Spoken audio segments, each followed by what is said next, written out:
It's finally time to give you an extra dose of my childhood scandals, since we're basically one family now. Welcome to part 1 of Home Alone Kids. But before we start, if you haven't joined the Brownie family yet, hit that subscribe button and turn on the bell so you don't miss anything new. Alright, let's get into it. Once upon a time, back in elementary school, I used to look like this. No joke. That was literally how I looked. You wanna know why? Keep watching till the end.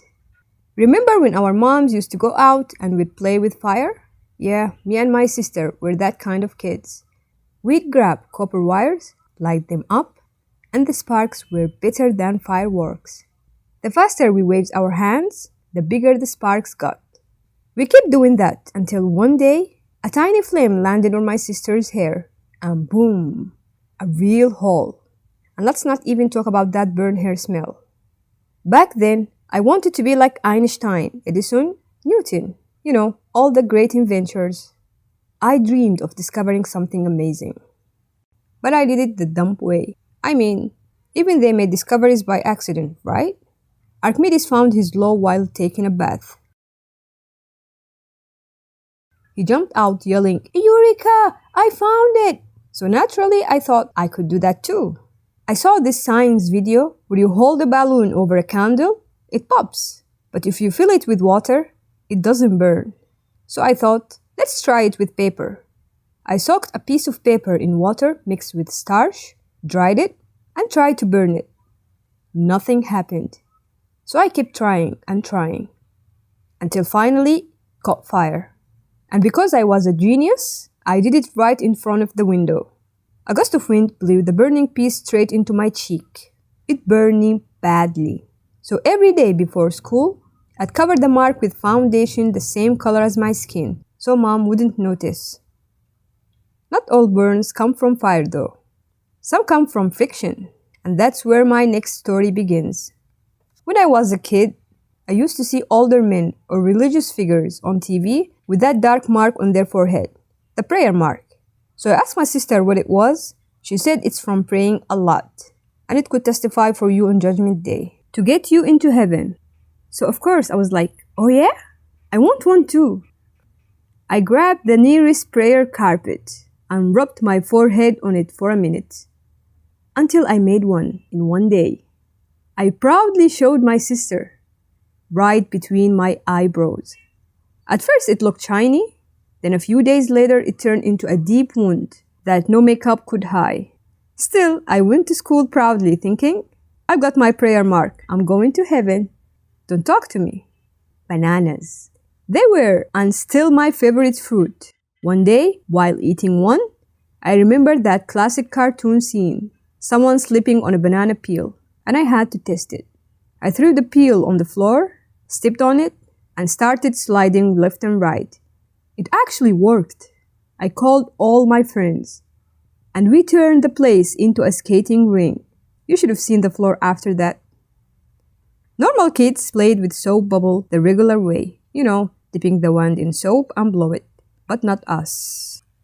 We filled a bottle with dish soap and water, shook it hard, and splashed it into the air conditioner outside.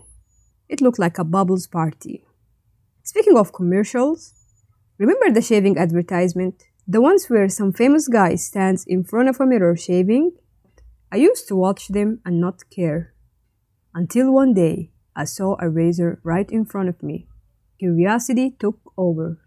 I had to try it. Problem was, I didn't have a beard, neither a mustache. So what did I do? I shaved off my eyebrow.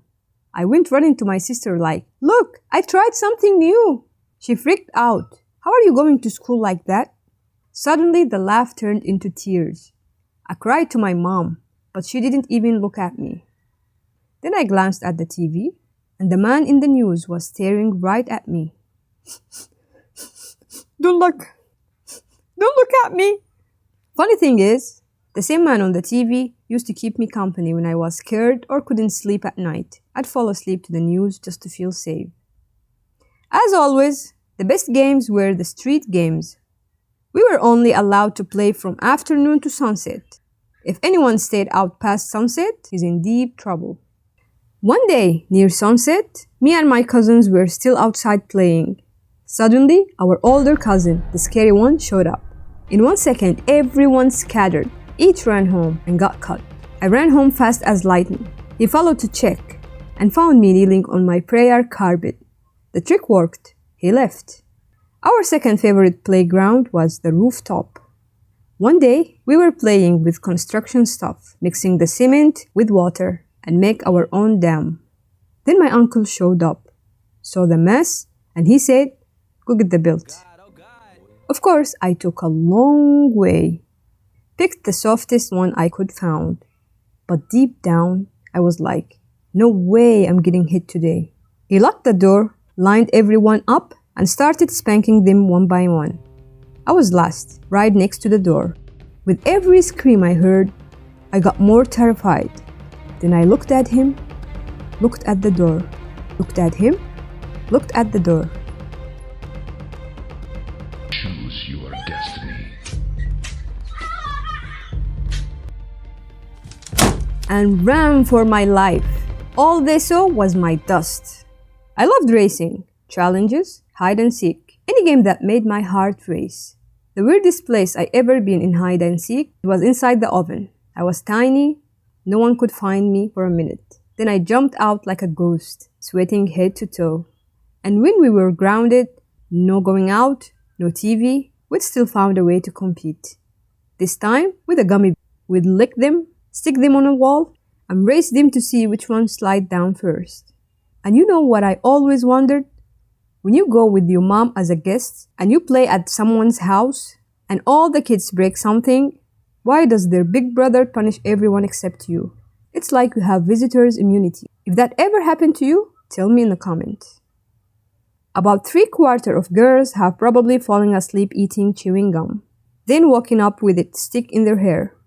But have you ever tried to remove it with a knife instead of a scissor? That was me.